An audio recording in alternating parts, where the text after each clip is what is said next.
Let's say you want to get this 2017 Lamborghini Huracan for 180K. I'm about to show you how you can get it with SMMA in under a year. So for some context, my name's Cole. I've scaled 2 different agencies to 100K a month and collected and advised just over $30 million in agency revenue. And my marketing agency, in the most humble way possible, has helped me get the watch of my dreams, live in the house of my dreams, and have just over $300,000 worth of cars in my driveway. But you see, most agency owners are fucking broke, and it's because they're focused on the wrong stuff. So in this video, I'm going to be breaking down how much you need to make, how much you need to profit, and the exact inputs that you need to put in to be able to afford an $180,000 car. So that said, lock in and let's get to it. So first things first, let's break down how much this car is. It's 180 grand, but after 10% dealer fee and tax, I live in Florida, tax is like 6.57%, dealer fees end up being 3%, 10% tax, which out the door, it's gonna be $197,000. So like 200 grand. Let's say, I don't know how old you guys watching this video are. I just got approved for a Lamborghini Urus. It's 185 grand. My credit score is around 740. I'm 21, about to be 22. I got approved for around 10% down, 8 to 9% interest rate. And I had a co-applicant. I'm assuming that maybe your guys' credit history isn't as good as mine. I've had a lot of expensive cars, so I pay all my stuff on time, so I have a lot of history. Regardless, what I think you guys would have to do, let's say if you started making money right now and you wanted to get the car in 6 months, is put 20% down, which would be 40 grand. Fucking hefty amount of money. I don't love putting money down, but it is what it is. So I think what you guys would have to do, and I got quoted a similar when I applied for a Huracan back like 6 months ago. I think you guys would have to do 40K down and then 2.2K a month, assuming that's a 6% interest rate, assuming an 84-month loan. With supercars like this, the loans are actually longer. Like you can even do like 96 sometimes or even longer depending on the price. And you can do like a lease where you can buy the car out. There's like other things you can do, but this is like typically what the price is gonna look like depending on your credit. Sometimes like this is give or take. Sometimes you can get this to like 30K, sometimes 20, and this will go to like 2.8 instead. The more you put down, the lower your payment is, yada, yada, yada. You guys get the point. I'm thinking insurance is gonna be 600 bucks. My Porsche insurance right now is 460. My shit's completely clean, no accidents, nothing like that. And then 300 bucks on gas. Now this depends how much you drive the car. It's a high mileage Lambo, so I don't think you're like assaulting it or else you're gonna lose a lot of money. I'm getting too technical into actually the car in this video so far, but all in, including insurance, including gas, including the payment, you're gonna need 3,100 bucks a month and you're gonna need 39K down. So that means you're probably gonna need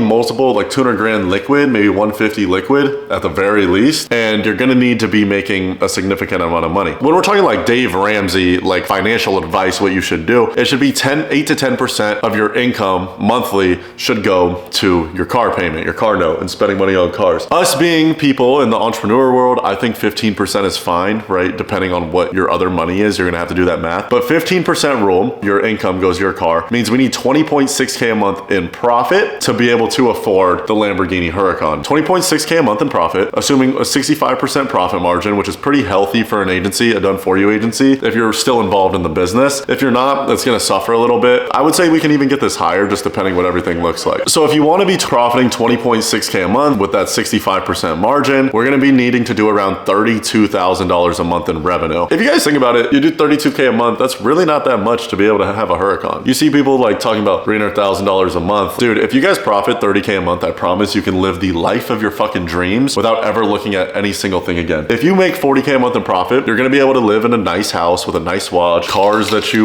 want and stuff like that, right? I need to make hundreds of thousands a month. Like I would say your guys' first goal should be in this range, profiting $30,000 to $40,000 a month. You can buy whatever you want. Because imagine this, you're profiting 33K a month for 3 months and you're not like spending money like a dumbass. Like at that point you have 6 figures liquid, right? It take you in 3 months you could have 6 figures saved. It's insane. Anyways, to get to 32K a month, you need 16 active clients at 2K a month. That means every single ounce of your effort and energy should just be focused into getting 16 people. You need 16 fucking people to live the life of your dreams with a Huracan. Do you not understand that? You literally need 16 people. 16. That is it. If we have 16 clients for 3 months straight, that means we're gonna have probably 6 figures saved and the confidence that in the future, we're gonna be able to make that amount of money every month. The problem with buying a car like this is it's a huge fucking mistake. For example, I bought a $70,000 car. That was the first like expensive car I bought. And I ended up getting in like a lot of negative equity in the car, basically meaning like I lost a lot of money on the car. Lost like 20 grand on the car. And the car was only $70,000. So imagine what can happen when it's double the price, 2.5 times the price. Like that's something that can put someone in generational debt aren't like making a financially smart decision, right? What we need to do is we need to make sure that like that amount of income is gonna come into our bank account every month with monthly recurring revenue. So obviously, so to be able to do that, all we needed is 2 clients a week for 3 months straight. Cause think about it. And I'm assuming you're starting from nothing. You guys have no money, you have nothing at all, you have no clients, you don't know how to deliver at all. So let's say month 1, we start, you sign 8 clients, right? Cause you get 2 clients a week. That's 16K, 2 clients at 2K a month. After that, month 2, you retain 6 of the clients. clients. Out of the 8 that you signed, you keep 6, and then you sign 8 new clients. So you keep 6 that you signed, and then 8 new ones because 2 a week. That puts you at 14 active clients, or 28K a month. Month 3, 10 retain, because you had 14 active, and let's say 4 leave you, but 10 stay. You get 8 new clients, right? So you have 18 total at 2K a month, 36K a month, boom, that's all you need to do. You know, it's very, very simple. Now, I'm not sitting here and telling you it's easy. Now, I'm not gonna sit here and promise you this is how it's gonna go. Like, it's gonna be hard to make sure that this actually is how it happens. Like, signing 2 clients a week, I wouldn't say is the hard part. It's gonna be not churning that many clients, because I have clients that are collecting $40,000 a month in new cash every single month, but they're churning all of their fucking clients, so they're having to replace their business every single month. And at that time, I would never be confident in buying and making a purchase like this, financially responsible purchase like this. You have no predictable income, right? And you don't know when your next paycheck is gonna come. So next month, you could lose a fuck ton of money just because you don't know if you're actually gonna get paid. Like, MRR is everything in a business. You see these gurus talking about slapping fucking piffs. I hate it. The only thing that matters is LTV. If you provide an actual good service to your clients and they're gonna pay you over and over and over again, reason one, that's all profit. But problem with this is when you're targeting a broker client, right? Let's say you're in the contracting niche, Kairos or whatever, and you're targeting the people at the bottom of the barrel, right? Let's say these people are making like 3 mil a year. These people are making like 10K a month. The problem is these guys that are making 10K a month are expecting you to give them the world. They're expecting everything. Think about asking them for 2K versus asking somebody that does 3 mil a year 2K, right? This person, the 3 mil a year guy, let's say he probably has $300,000 liquid saved up in his business bank account ready to fucking deploy somewhere. So when he loses 2K, it goes from 300 to 298, and then 298 to 296, and then 296 to 294. And so he's gonna give you a shot for 4 months because he doesn't see a dent, versus the guy that has 6K in his bank, you asked for 2 plus the ad spend, now he only has 3K, and now he's fucking hawking you because he needs to make his money back. In order to keep churn low, basically what I mean, people canceling every month low, right? What we need to do is we need to target a higher, more sophisticated person. But all we need to do is sign 2 clients a week and have a decent product, and then we'll have a Lamborghini. It's pretty fucking simple. I'm not sitting here and telling you it's easy and you're gonna do it next week and it's like, oh my God, this is so easy. No, it's not easy. It's simple though. So if I was starting completely from scratch, this is exactly how I would sign 2 clients a week and exactly how I would go about it. Step 1, we gotta do niche and offer. There's 2 ways that we can do this. Number 1, we either go into a completely new niche, right? A niche that's never been touched before. So like arborists, so like tree care guys, or something else would be like private equity firms. Something else that's hot right now is like pool builders and stuff like this, like something completely new. That's one option. Not many people are in it. It's not very saturated. They haven't been burned by other marketing agencies, which what I mean by that, if you don't know, is like they haven't worked with a bunch of marketing agencies and had bad results. And so it's more likely that we're going to be able to get cheaper costs with ads, like more appointments, and like have a higher close rate. So it's either that, or you have to go into an industry that's proven. So like roofing, solar, HVAC, these blue collar niches, or chiropractors, or dentists, or like people like this, like niches that have been around a while, and go offer something completely new that they've never seen before. Now, it's going to be hard for you guys, especially if you're a beginner, to offer them something new. But the way I've always scaled my agencies is like, I go into a market that's like really, really saturated, and I go make something that they've never seen before. That's how I capture a lot of market at once, right? So whether that's a different way you're positioning your offer, like we've always ran offers with no ad spend. They're not paying ad spend, and like either we pay the ad spend or we do a call center or like whatever. We just change the way the fulfillment's actually structured. So we go into the industry. So that's how I've always scaled my agencies, is essentially we just go into a market that's been like abused basically. And all I mean by that is like they've been hit with offers over and over and over again, and we go make that new offer. It's a breath of fresh air, and that's how we capture a lot of market at once. So no matter what, you have to be new, I would say. And it's either, are we going to be in a new niche, or are we going to make a new offer? Now,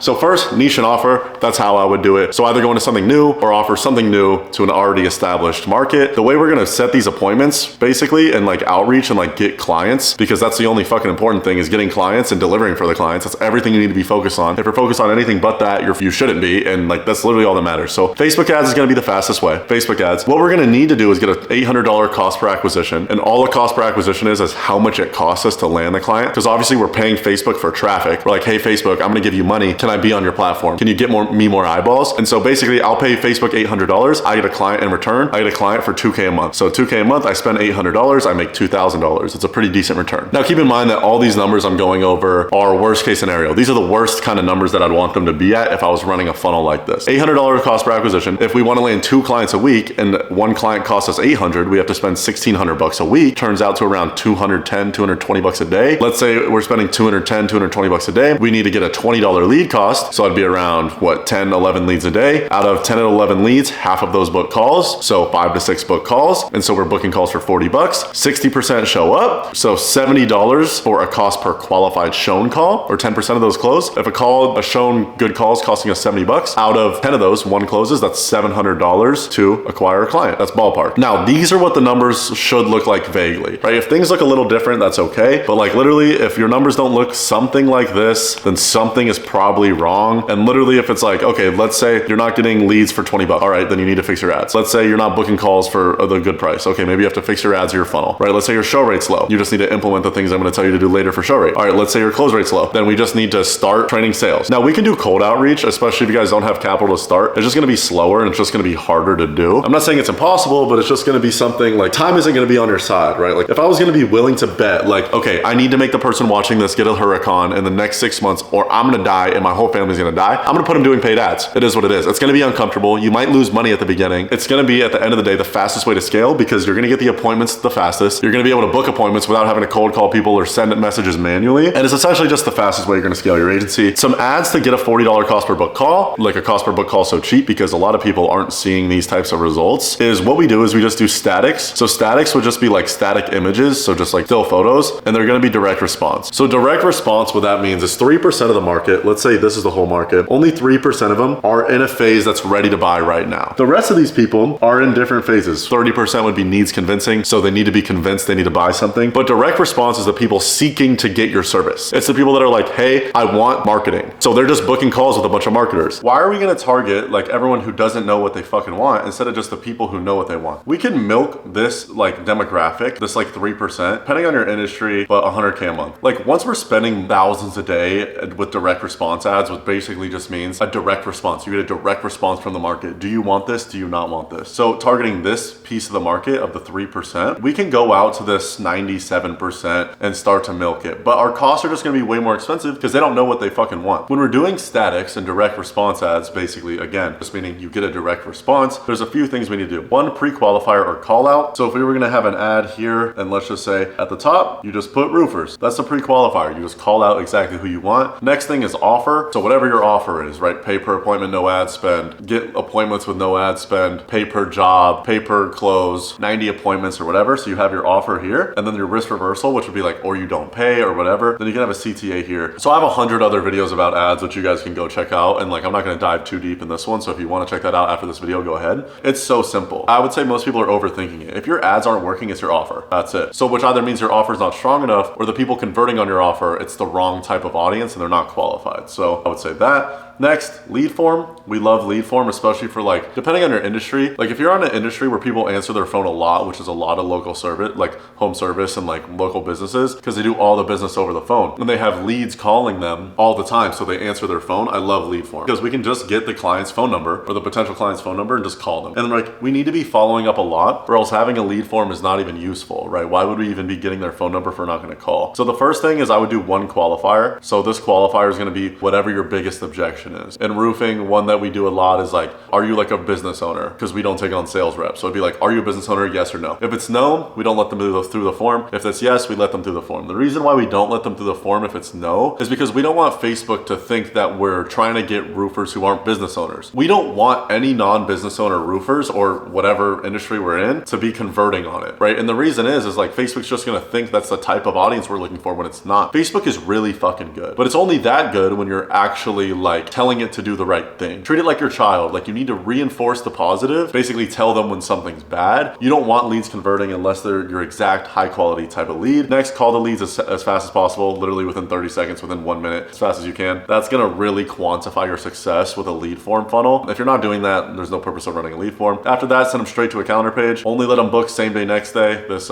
increase our show rate same amount. And then do a super simple landing page. Don't do anything fucking fancy schmancy. Next, last thing I'm gonna be going over today is sales process. So after, let's say they opt in, they book a call. This is the sales process we use in all of our agencies. There's a lead, they book a call. We're gonna send them confirmation text and call them and with a VSL, and then they're gonna have their call. So basically the checklist, these are the most important things you should be doing with every single lead on your calendar. Focusing on these 3 things are the highest leverage in terms of pre-call activities. And we've honestly seen that if you do these 3 things, your show rate should be 70%. And when it's not, then it's a problem with your ads. So the first thing is gonna be a confirmation call, meaning right when an appointment gets booked from your ads, we call them. We call them and we just confirm that that time's okay. We build some rapport and we get to know the person. We reach out like a human being. They have no problem no showing a green text and some fucking like automations in a business. They don't want to no show a human being, right? So if we can connect with them, build some rapport, show rate's gonna be way higher. Next is lead nurture text. So we're gonna call them. We're also gonna text them from our personal phone, confirming the call. We're gonna send them to our VSL, and we're also gonna mark unresponsive leads as free space in the calendar. So if a lead's not replying to your lead nurture text or your call, so you call them and text them, they're likely not going to show up if they don't answer. And so if they don't answer, we're going to mark that slot as free